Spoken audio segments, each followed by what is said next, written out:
Hello everyone. Today we bring you an explanation of the different button functions of the TC3 remote controller. Take American mode as an example. Left stick, X1, controls the drone's yaw, turning the nose left or right. Left stick, Y1, controls the drone's up or down movement. Right stick, X2, controls the drone's roll, lateral movement left or right. Right stick, Y2, controls the drone's forward or backward movement. Button functions. 1. Flight mode switch. Switches between GPS mode and attitude mode. 2. Return button. Short press. Returns to the previous page on the remote control screen. 3. Connection status indicator. Shows connection status between drone and RC. A steady green light means they are successfully connected. 4.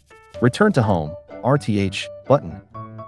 Short press to input current task of the drone. Long press for 2 seconds to initiate automatic return. 5.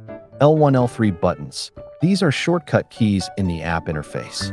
When a corresponding prompt appears on the app screen, pressing the button replaces tapping the on-screen icon dot. They are also customizable. Users can assign their own functions to these buttons in the remote controller settings. 6.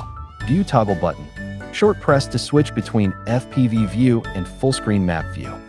7. Spraying button. Turns the pump on-off in manual mode. 8. Custom button, A1. Users can customize the function of this button according to their own needs. 9. R1, R3 buttons. These are also shortcut keys in the app interface. When a corresponding prompt appears on the app screen, pressing the button replaces tapping the on-screen icon. 10. Power button. Short press once, then long press to turn the remote controller on-off. When the remote is on, short press to switch the screen between on-off. That's all for today's mini tutorial. Follow TopXGun channel to learn more drone tips and skills.